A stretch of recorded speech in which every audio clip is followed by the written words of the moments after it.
ಓಂ ಜನ್ಮಾದ್ಯಸ್ಯ ಯತೋನ್ವಯಾದಿತರತಶ್ಚಾರ್ಥೇಷ್ವಭಿದ್ಯಸ್ವರಾಟ್ ತೇನೇ ಬ್ರಹ್ಮ ಹೃದಯ ಆದಿ ಕವಯೇ ಮುಹ್ಯಂತಿ ಯಂ ಸೂರಯಃ ತೇಜೋ ವಾರಿಮೃದಾಂ ಯಥಾ ವಿನಿಮಯೋ ಯತ್ರ ತ್ರಿಸರ್ಗೋ ಮೃಷಾ ಧಾಮ್ನಾ ಸ್ವೇನ ಸದಾ ನಿರಸ್ತಕುಹಕಂ ಸತ್ಯಂ ಪರಂ ಧೀಮಹಿ ನಿಗಮಕಲ್ಪತರೋರ್ಗಲಿತಂ ಫಲಂ ಶುಕಮುಖಾದಮೃತದ್ರವ ಸಂಯುತಂ पिबत भागवतं रसमालयं मुहुरहो रसिकाः भुवि भावुकाः दारिद्र्यदुःखज्वरदाहितानां मायापिशाची परिमर्दितानां संसारसिन्धौ परिपातितानां क्षेमाय वै भागवतं प्रगर्जति साङ्केत्यं पारिहास्यं वास्तोभं हेलनमेव वा वैकुण्ठनामग्रहणम् अशेषाघहरं विदुः श्रीगुरुभ्यो नमः हरिः ओम् ನಾವು 8ನೇ ಸ್ಕಂದದ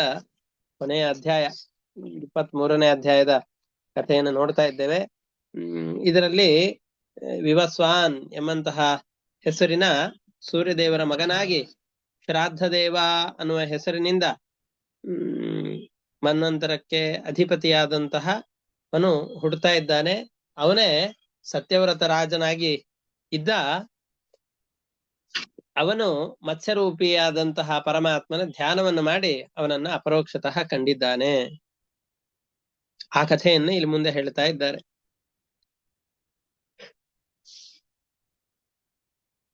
ಇದು ತುಂಬಾ ಸೊಗಸಾದ ಕಥೆ. ಪರಮಾತ್ಮ ಬೊಗಸೆಯಲ್ಲಿ ಬಂದವನು ಸಮುದ್ರದಲ್ಲೂ ಸಾಲಲಾರದಷ್ಟು ಬೃಹತ್ತಾದ ರೂಪವನ್ನ, ನದಿಯನ್ನ ವ್ಯಾಪಿಸುವಂತಹ ಬೃಹತ್ತಾದ ರೂಪವನ್ನ ಪರಮಾತ್ಮ ತೆಗೆದುಕೊಂಡಿದ್ದಾನೆ. ಅಣುವಾಗಿ ಪ್ರವೇಶ ಮಾಡಿದ ಪರಮಾತ್ಮ ಬೃಹತ್ತಾಗಿ ಬೆಳೀತಾನೆ. ನಮ್ಮ ಜೀವನದಲ್ಲೂ ಪರಮಾತ್ಮನಿಗೆ ಅಣುವಿನಷ್ಟು ಜಾಗವನ್ನ ಕೊಟ್ಟರೂ ಕೂಡ ನಮ್ಮ ಜೀವನವೆಲ್ಲ ಭಗವನ್ಮಯವಾಗಿ ಪರಿಶುದ್ಧವಾಗಿ ನಿಲ್ಲತ್ತೆ ಅನ್ನೋದಕ್ಕೆ ಈ ಕಥೆಯನ್ನ ಸಾಕ್ಷಿಯನ್ನಾಗಿಟ್ಟುಕೊಳ್ಳಬಹುದು ಅಂತ ಹೇಳಿ ಏನವನ ಕಥೆ ಅಂತ ನೋಡ್ತಾ ಹೋಗೋಣ. ಕೃತಮಾಲ ಅಂತ ಒಂದು ನದಿ ಇತ್ತು. ಆ ನದಿಯ ಸಮೀಪದಲ್ಲಿ ಸತ್ಯವ್ರತ ಅನ್ನುವ ಹೆಸರಿನ ರಾಜ ಜಲತರ್ಪಣವನ್ನು ಕೊಡ್ತಾ ಇದ್ದ. ಜಲತರ್ಪಣ ಅಂತಂದ್ರೆ ಪ್ರಾತಃ ಕಾಲದಲ್ಲಿ, ಮಧ್ಯಾಹ್ನ ಕಾಲದಲ್ಲಿ, ಸಾಯಂಕಾಲದಲ್ಲಿ ಸೂರ್ಯಾಂತರ್ಗತನಾದಂತಹ ಸವಿತೃ ಎಂಬ ಹೆಸರಿನ ಪರಮಾತ್ಮನನ್ನು ಉದ್ದೇಶಿಸಿಕೊಂಡು ಗಾಯತ್ರಿ ಮಂತ್ರದಿಂದ ಅರ್ಘ್ಯವನ್ನ ಕೊಡಬೇಕು. ಸತ್ಯವ್ರತ ಎಂಬ ಹೆಸರಿನ ರಾಜನ ಬ್ರಾಹ್ಮಣ, ಕ್ಷತ್ರಿಯ, ವೈಶ್ಯರು ಎಲ್ಲರೂ ಈ ಅನುಷ್ಠಾನವನ್ನು ಮಾಡಲೇಬೇಕು. ಸತ್ಯವ್ರತ ಎಂಬಂತಹ ಹೆಸರಿನ ರಾಜ ಕೃತಮಾಲ ಎಂಬಂತಹ ನದಿಯ ಸಮೀಪದಲ್ಲಿ ಜಲತರ್ಪಣವನ್ನು ಕೊಡ್ತಾ ಇದ್ದಾನೆ.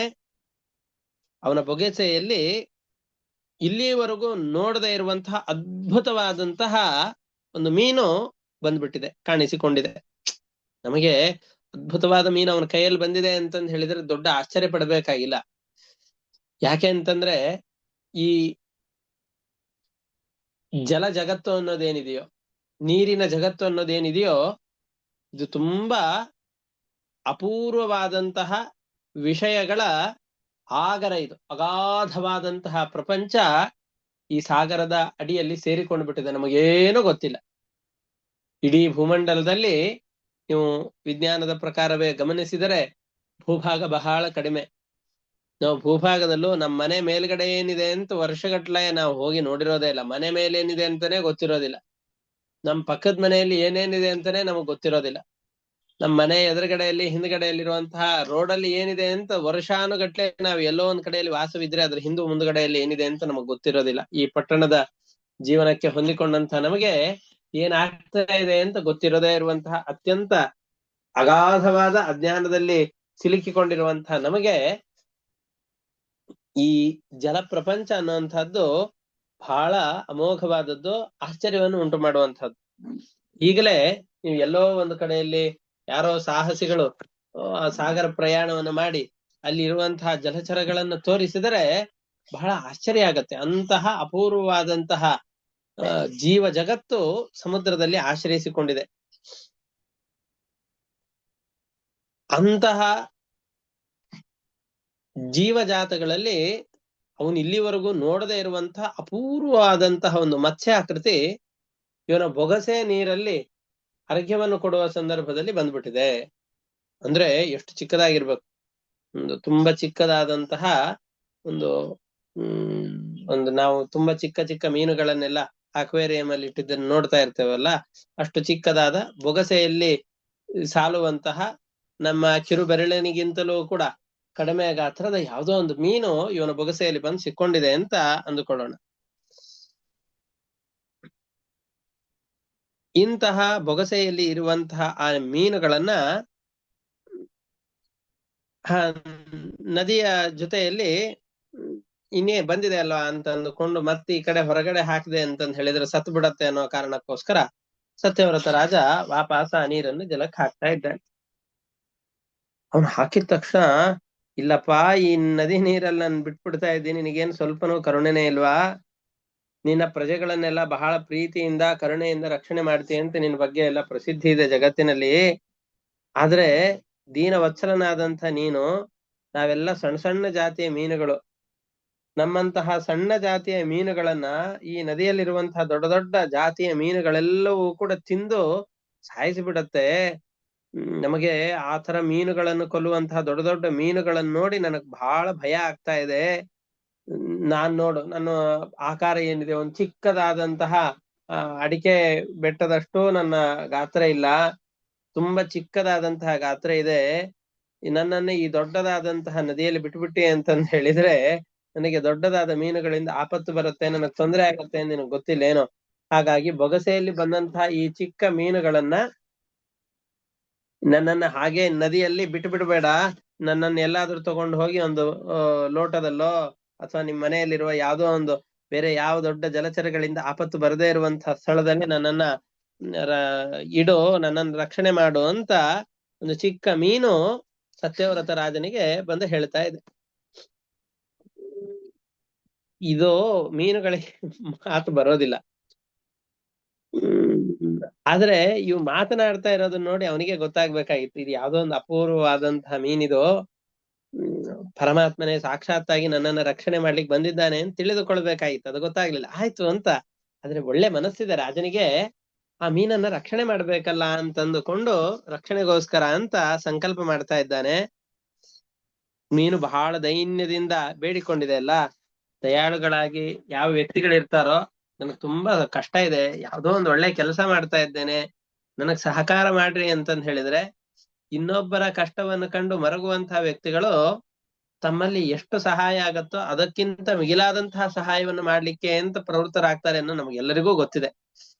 ನಮಗೂ ಎದುರುಗಡೆಯಲ್ಲಿ ಇರುವ ಮನೆಯವ್ರಿಗೂ ತುಂಬಾ ದ್ವೇಷ ಇದ್ರು, ಏನೋ ಒಂದು ಆಪತ್ತಿನಲ್ಲಿ ಸಿಲುಕೊಂಡಿದ್ದಾರೆ ಅಂತಂದ್ ಹೇಳಿದ್ರೆ, ಅಯ್ಯೋ ಹೋಗ್ಲಿ ಬಿಡು, ಇಷ್ಟು ದಿವಸದ್ ಯಾಕೆ ಮಾಡ್ಬೇಕು, ಹೋಗಿ ಸಹಾಯ ಮಾಡಿದ್ರಾಯ್ತು ಅಂತ ಮಾಡೋರು ಬಹಳಷ್ಟು ಜನ ಇದ್ದಾರಲ್ಲ. ನಮ್ಮಲ್ಲಿಯೇ ಅಂಥವ್ರು ಇರ್ಬೇಕಾದ್ರೆ ಸತ್ಯವ್ರತ ರಾಜ ಮಹಾ ಕರುಣಾಳ ಆದವನು. ಆ ಕರುಣಾಳ ಆದವನು ಈ ಮೀನು ನನ್ನನ್ನು ಇಷ್ಟು ಬೇಡಿಕೊಳ್ತಾ ಇದೆ ಅಲ್ಲ, ಅವನಿಗೆ ರಕ್ಷಣೆ ಮಾಡದೇನೆ ನಾ ಹೇಗಿರ್ಲಿಕ್ಕೆ ಸಾಧ್ಯ ಅಂತಂದುಕೊಂಡು ಅದನ್ನ ಕೈಯಲ್ಲಿ ಒಂದು ಕಲಶವನ್ನು ತಂದಿದ್ದ, ಒಂದು ಪಾತ್ರೆಯನ್ನು ತಂದಿದ್ದ. ಆ ಪಾತ್ರೆಯಲ್ಲಿ ನೀರನ್ನು ತುಂಬಿಸಿಕೊಂಡು ಬೊಗಸೆಯಿಂದ ಒಂದಿಷ್ಟು ಮೀನನ್ನು ತೆಗೆದು ಆ ಕಲಶದ ನೀರಿನಲ್ಲಿ ಸೇರಿಸಿಕೊಂಡು ಆಶ್ರಮಕ್ಕೆ ಅಂತ ತೆಗೆದುಕೊಂಡು ಹೋಗ್ತಾ ಇದ್ದಾನೆ. ಒಂದು ರಾತ್ರಿ ಯಾವತ್ತು ತಗೊಂಡು ಹೋಗಿದ್ನೋ ಅವತ್ತಿನ ರಾತ್ರಿ ಅದೇ ಕಲಶದಲ್ಲಿ ಇಟ್ಟು ಮಲಗಿದ್ದಾನೆ. ಏನ್ ಇಲ್ಲೇ ಇದ್ರೆ ತೊಂದರೆ ಇಲ್ಲ ಬಿಡು ಅಂತಂದ್ಕೊಂಡು ಅಲ್ಲೇ ಇಟ್ಟು ಮಲಗಿದ್ದಾನೆ. ಮರುದಿವಸ ಎದ್ದು ನೋಡಿದ್ರೆ ಆ ಕಲಶದಲ್ಲಿ ಆ ತಂಬಿಗೆಯಲ್ಲಿದ್ದಂತಹ ಮೀನು ಇಷ್ಟು ಚಿಕ್ಕದಿತ್ತು. ಮರುದಿವಸ ಬೆಳಿಗ್ಗೆ ಎದ್ದು ನೋಡಿದಾಗ ದೊಡ್ಡದಾಗಿ ಹೋಗ್ಬಿಟ್ಟಿದೆ. ಆ ತಂಬಿಗೆಯ ಒಳಗಡೆ, ಆ ಕಲಶದ ಒಳಗಡೆಯಲ್ಲಿ ಆ ಮೀನಿಗೆ ಇರ್ಲಿಕ್ಕೆ ಆಗ್ತಾನೆ ಇಲ್ಲ, ಅಲಗಾಡ್ಲಿಕ್ಕೆ ಆಗ್ತಾನೆ ಇಲ್ಲ. ಒಂದೇ ದಿವಸದಲ್ಲಿ ಅಷ್ಟು ಬೆಳಿಲಿಕ್ಕೆ ಸಾಧ್ಯ ಏನು ಮೀನು? ಅವಾಗ ರಾಜನಿಗೆ ಸ್ವಲ್ಪ ಯೋಚನೆ ಆಯ್ತು, ಅಯ್ಯೋ ಇದಕ್ಕೆ ಕಷ್ಟ. ರಾಜನಿಗೆ ಹೇಳ್ತಾ ಇದೆ, ಈ ಕಲಶದ ಒಳಗಡೆಯಲ್ಲಿ ಇಟ್ಟು ನನ್ ಬಿಟ್ಬಿಟ್ಟಿದ್ಯಾ, ಒಂದ್ ದೊಡ್ಡದಾದ ಜಾಗ ಕೊಡಪ್ಪ, ಇಷ್ಟು ತುಂಬಾ ಒತ್ತಿಗೆ ಇರುವಂತಹ ಜಾಗದಲ್ಲೆಲ್ಲ ನನಗೆ ಇಕ್ಕಟ್ಟಾದಂತಹ ಜಾಗದಲ್ಲಿ ವಾಸ ಮಾಡ್ಲಿಕ್ಕೆ ಆಗೋದಿಲ್ಲ. ಒಂದ್ ಒಳ್ಳೆ ಜಾಗ, ನೀ ರಾಜ, ಇಡೀ ದೇಶವನ್ನ ಮುನ್ನಡೆಸುವಂತಹ ವ್ಯಕ್ತಿ, ದೊಡ್ಡ ದೇಶಕ್ಕೆ ಅಧಿಪತಿ ಆದವನು, ನನಗೆ ಇರ್ಲಿಕ್ಕೆ ಇನ್ನೂ ಸ್ವಲ್ಪ ದೊಡ್ಡ ಜಾಗವನ್ನು ಮಾಡಿಕೊಡು ಅಂತ ಆ ಮೀನು ಸತ್ಯವ್ರತ ಅಂತ ಒಬ್ಬ ರಾಜನಿಗೆ ಕೇಳಿತು. ಅದಕ್ಕೆ ಆಯ್ತು ಅಂತ ಅವನು ಹೇಳಿ, ಒಂದು ದೊಡ್ಡ ಕಡಾಯಿ ಇತ್ತು. ಕಡಾಯಿ ಅಂತಂದ್ರೆ ಕಬ್ಬಿಣದ ದೊಡ್ಡ ದೊಡ್ಡ ಪಾತ್ರೆಗಳೆಲ್ಲ ಇರತ್ತಲ್ಲ, ಬೋಂಡ ಗೀಂಡ ಎಲ್ಲ ಕರೀತಾ ಇರ್ತಾರಲ್ಲ, ಆ ತರದ ದೊಡ್ಡ ದೊಡ್ಡ ಮನೆಗಳಲ್ಲಿರೋದಲ್ಲ. ನೀವು ಯಾವ್ದೋ ಒಂದು ದೊಡ್ಡ ಸಭೆ ಸಮಾರಂಭಗಳಿಗೆ, ಆರಾಧನೆಗಳಿಗೆ ಅಲ್ಲಿ ಇಲ್ಲಿಗೆ ಹೋದ್ರಿ ಅಂತಂದ್ ಹೇಳಿದ್ರೆ, ನೂರಾರು ಜನರ ಅಡಿಗೆಯನ್ನು ಮಾಡುವ, ಸಾವಿರಾರು ಜನರಿಗೆ ಅಡಿಗೆ ಮಾಡ್ಬೇಕಾದ್ರೆ ದೊಡ್ಡ ಕಡಾಯಿ ಇರುತ್ತಲ್ಲ, ಆ ಕಡಾಯಿಯಲ್ಲಿ ದೊಡ್ಡ ಕಡಾಯಿಯನ್ನ ಅವನು ತರಿಸಿ ಅದರೊಳಗಡೆ ನೀರನ್ನ ಹಾಕಿ ಅದರೊಳಗಡೆ ಚೆನ್ನಾಗಿ ತಿರುಗಾಡ್ಕೊಂಡಿರೋ ಅಂತ ಅದರಲ್ಲಿ ಬಿಡ್ತಾ ಇದ್ದಾನೆ. ಸ್ವಲ್ಪ ಹೊತ್ತಾಯ್ತು, ಒಂದು ಮುಹೂರ್ತ ಕಾಲ, ಒಂದು ಮುಹೂರ್ತ ಅಂದ್ರೆ 48 ನಿಮಿಷ ಅಂತ ಅನ್ಕೊಳ್ಳಿ. ರಾಜ ಹೋಗಿ ಸ್ನಾನ ಮಾಡ್ಕೊಂಬಂದ್ ಸಂಧ್ಯಾ ವಂದನೆಗೆ ಅಂತ ಕೂಡ್ಬೇಕು. ಅಷ್ಟ್ರೊಳಗಡೆ ಎಲ್ಲದ್ ಹೇಳ್ತು, ನೀನ್ ಸುಖವಾಗಿ ವಾಸ ಮಾಡ್ಲಿಕ್ಕೆ ಅಂತ ನಿನ್ ಕೇಳ್ಕೊಂಡ್ರೆ ಈ ಕಡಾಯಿಯಲ್ಲಿ ಹಾಕಿದ್ದಿ, ಈ ಕಡಾಯಿ ಒಳಗಡೆನು ನನಗೆ ಇರ್ಲಿಕ್ಕೆ ಆಗ್ತಾ ಇಲ್ಲಪ್ಪ ಅಂತ 3 ಮೊಳದಷ್ಟು ದೊಡ್ಡದಾಗೋಯ್ತು. 3 ಮೊಳ ಅಂತಂದ್ರೆ ನೀವು ಯೋಚನೆ ಮಾಡಿ. ಅದು ನಿನ್ನೆ ದಿವಸ ರಾತ್ರಿ ತರಬೇಕಾದ್ರೆ ಕಿರುಬೆರಳಿನಿಗಿಂತ ಕಡಿಮೆ ಇದ್ದಂತ ಮೀನು ಬೆಳಿಗ್ಗೆ ಆ ಕಲಶದಷ್ಟು ವ್ಯಾಪಿಸಿತು. ಮುಹೂರ್ತ ಕಾಲದಲ್ಲಿ 3 ಮೊಳದಷ್ಟು, ಮಾರಲ್ಲ 3 ಮೊಳದಷ್ಟು, ನಮ್ಮ 3 ಮೊಳದಷ್ಟು ಬೆಳೆದಿದೆ. ಅಂದ್ರೆ 4 ಮೊಳ ಆಯ್ತು ಅಂತಂದ್ ಹೇಳಿದ್ರೆ ಒಂದು ಮಾರ ಆಗತ್ತೆ. ಅಲ್ಲ, ಅಥವಾ 5 ಮೊಳ ಆಯ್ತು ಅಂದ್ರೆ ಒಂದು ಮಾರ ಆಗತ್ತೆ. 3 ಮೊಳದಷ್ಟು ಬೆಳೆದಿದೆ ಅಂತ ಇಲ್ಲಿ ಹೇಳಿದ್ದಾರೆ. ಅವು 3 ಮೊಳದಷ್ಟು ದೊಡ್ಡದಾದಂತ ಮೀನು ಆ ಕಡಾಯಿಯಲ್ಲಿ ಹೇಗಿರ್ಲಿಕ್ಕೆ ಸಾಧ್ಯ? ಆಗೋದಿಲ್ಲಲ್ಲ. ಅದಕ್ಕೆ ಮತ್ತೆ ಅವನಿಗೆ ಕೇಳ್ತು, ಇನ್ನೂ ದೊಡ್ಡ ಜಾಗ ಬೇಕು, ಇನ್ನೂ ದೊಡ್ಡ ಜಾಗ ಬೇಕು, ನಾನು ನಿನ್ನನ್ನು ಆಶ್ರಯಿಸ್ಕೊಂಡು ಬಂದ್ಬಿಟ್ಟಿದ್ದೇನೆ, ನೀನ್ ನನಗ್ ಸರಿಯಾದ ವ್ಯವಸ್ಥೆ ಮಾಡ್ಬೇಕು ಅಂತ ಕೇಳ್ದ. ಅದಕ್ಕೆ ಆಯ್ತು ಹೋಗ್ಲಿ ಬಿಡು ಅಂತ ಅಂದ್ಕೊಂಡು ನಮ್ಮ ಉಡುಪಿ, ಶೃಂಗೇರಿ ಮುಂತಾದ ಸ್ಥಳಗಳಲ್ಲೆಲ್ಲ ಸರೋವರಗಳೆಲ್ಲ ಇದೆ ನೋಡಿ ನೀವು. ನಮ್ಮ ತಿರುಪತಿ ಕ್ಷೇತ್ರಕ್ಕೆ ಹೋದ್ರೆ, ನಮ್ ಉಡುಪಿ ಕ್ಷೇತ್ರಕ್ಕೆ ಅಥವಾ ಆಯಾಯ ತೀರ್ಥ ಕ್ಷೇತ್ರಗಳಿಗೆ ಹೋದ್ರೆ, ನಮ್ಮ ಅದರಲ್ಲೂ ತೌಳವ ಪ್ರದೇಶಗಳಲ್ಲಿ ಯಾವುದೇ ದೇವಸ್ಥಾನಗಳಿಗೆ ಹೋದ್ರೂ ಅದ್ರ ಎದುರುಗಡೆಯಲ್ಲಿ ಒಂದು ವಿಶಾಲವಾದಂತಹ ಸರೋವರ ಇರುತ್ತೆ. ದೊಡ್ಡ ದೊಡ್ಡ ನೀರಿನ ಸ್ಥಾನಗಳೆಲ್ಲ ಇರುತ್ತೆ, ಜಲಸ್ಥಾನಗಳು ಅಂತ ಕರೀತಾರೆ. ದೇವರ ಪೂಜೆಗೋಸ್ಕರ ಉಪಯೋಗಿಸುವಂತಹ ದೊಡ್ಡ ದೊಡ್ಡ ಸರೋವರಗಳು. ಅಂತ ದೊಡ್ಡ ಸರೋವರ ತಂದ್ಬಿಟ್ಟ. ಇಲ್ಲಿ ನೋಡಪ್ಪ, ನೀ ತುಂಬಾ ದೊಡ್ಡವನಾಗಿ ಬೆಳೆದಿದ್ದಿ, ಇಲ್ಲಿರುವಂತಹ ಜಲಚರಗಳಿಂದ ನಿನಗೇನು ತೊಂದರೆ ಇಲ್ಲ, ಇಲ್ಲಿರುವ ಜಲಚರಗಳಿಗೆ ನೀನ್ ತೊಂದರೆ ಮಾಡ್ಬೇಡ, ಇಲ್ಲೇ ಸುಖವಾಗಿ ತಿರುಗಾಡ್ಕೊಂಡಿರೋ ಅಂತ ಸರೋವರದಲ್ಲಿ ಬಿಡ್ತಾ ಇದ್ದಾನೆ. ಆ ಇಲ್ಲಿ ಒಂದು ಮುಹೂರ್ತ ಕಾಲವಾದ್ರೂ ಅವಕಾಶ ಬಿಟ್ಟಿದ್ದ, ಅಷ್ಟೂ ಸಮಯ ಕೊಡ್ಲಿಲ್ಲ. ಅದಕ್ಕೆ ಹಾಕಿದ ತಕ್ಷಣ ದೊಡ್ಡದಾಗಿ ಬೆಳೀತು.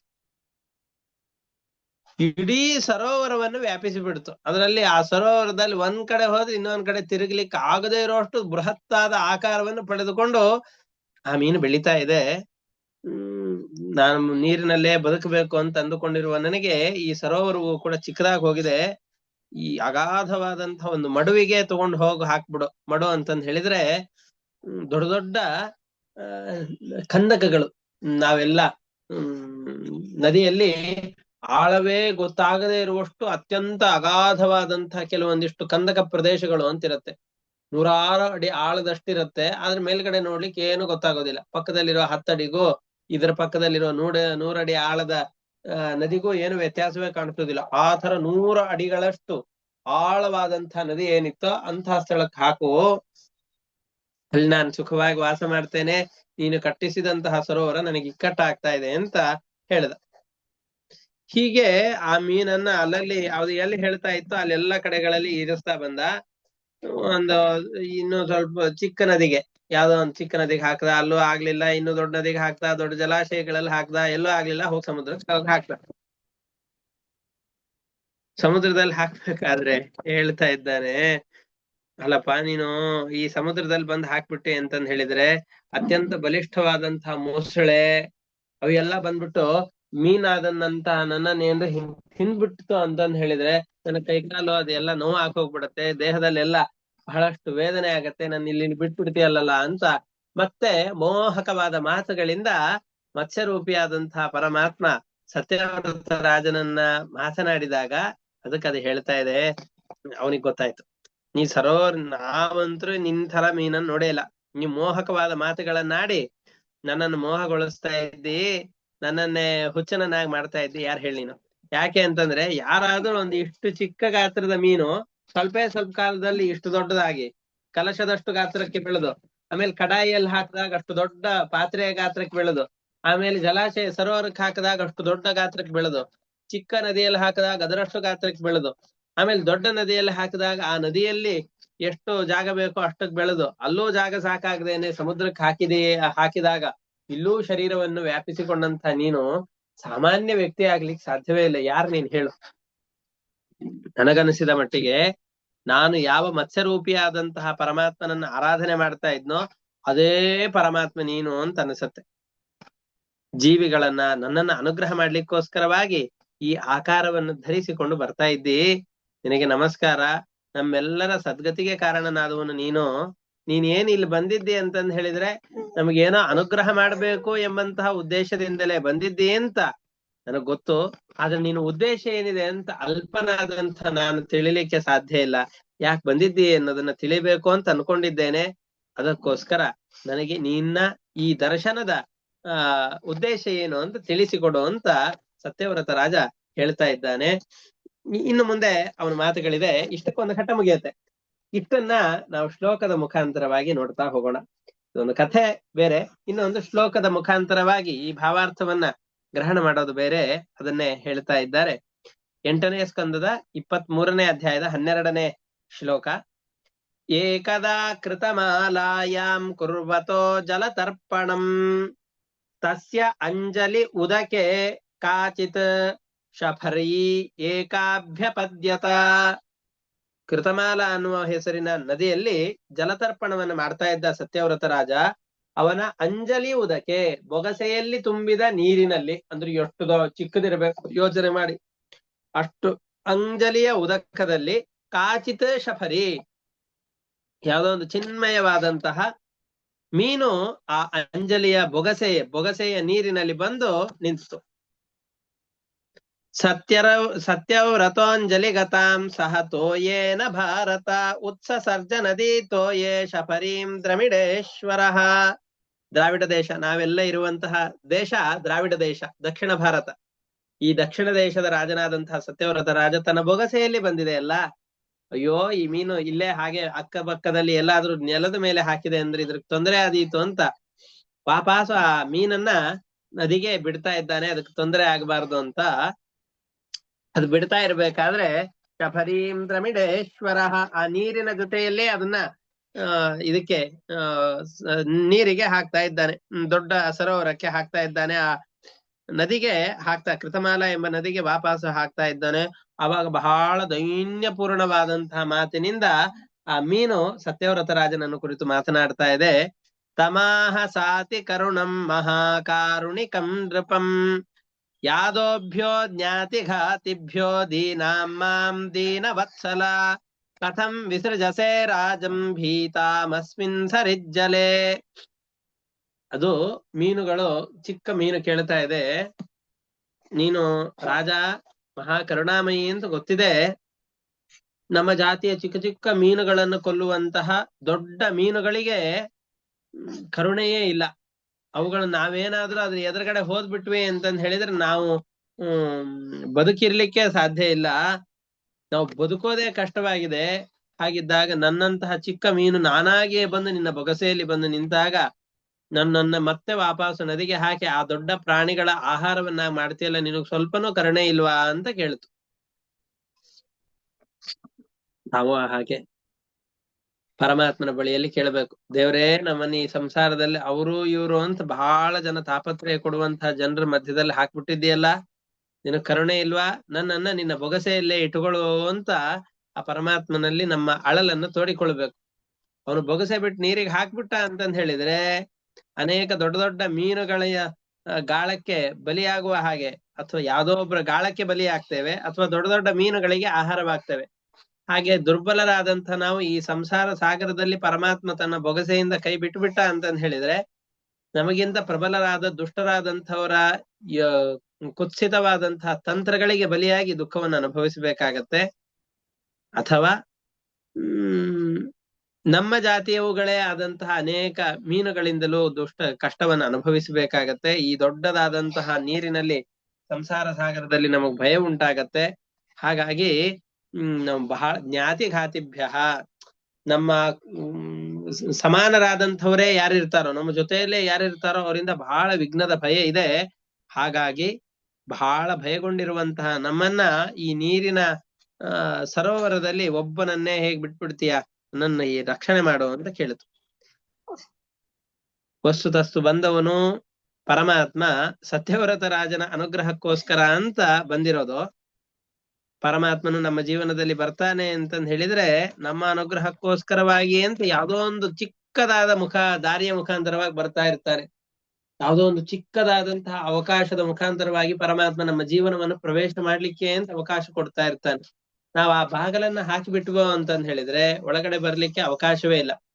ನೀವು ಸ್ವಲ್ಪ ಬಾಗಿಲನ್ನು ತೆಗೆದು ಪರಮಾತ್ಮ ನಮ್ಮ ಜೀವನದ ಒಳಗಡೆಯಲ್ಲಿ ಬರ್ಲಿಕ್ಕೆ ಅಂತ ಅವಕಾಶ ಕೊಟ್ರಿ ಅಂತಂದ್ ಹೇಳಿದ್ರೆ ಚಿಕ್ಕದಾಗಿ ಪ್ರವೇಶ ಮಾಡಿದಂತಹ ಪರಮಾತ್ಮ ಬೊಗಸೆಯಲ್ಲಿ ಸೇರಿದವನು ಕಲಶದಷ್ಟು ವ್ಯಾಪಿಸ್ತಾನೆ. ಕಲಶದಷ್ಟು ವ್ಯಾಪಿಸಿದಷ್ಟು ಮತ್ತೆ ಕಡಾಯಿಯಲ್ಲಿ ವ್ಯಾಪಿಸಿದ ಹಾಗೆ ನಮ್ಮ ಜೀವನದ ಪ್ರತಿಯೊಂದು ಘಟ್ಟಗಳಲ್ಲೂ ಪರಮಾತ್ಮ ನಮ್ಮ ಜೊತೆಯಲ್ಲಿ ನಿಂತು ನಮಗೆ ಆಪತ್ತುಗಳು ಬರದೇ ಇರುವ ಹಾಗೆ ತಡಿತಾ ಹೋಗ್ತಾನೆ. ನಾವು ಅವಕಾಶ ಕೊಡ್ಬೇಕಷ್ಟೆ. ಹೋಗ್ಲಿ ಬಿಡು ಅಂತ ಆ ಪರಮಾತ್ಮ ಬಂದು ನಮ್ಮ ಬೊಗಸೆಯಲ್ಲಿ ಕೂತಾಗ ಆ ಮತ್ತೆ ಬೊಗಸೆಯಲ್ಲಿ ಬಂದಂತಹ ಪರಮಾತ್ಮನ ತತ್ವವನ್ನು ವಾಪಸ್ ಬಿಟ್ಬಿಡ್ಬಾರ್ದು.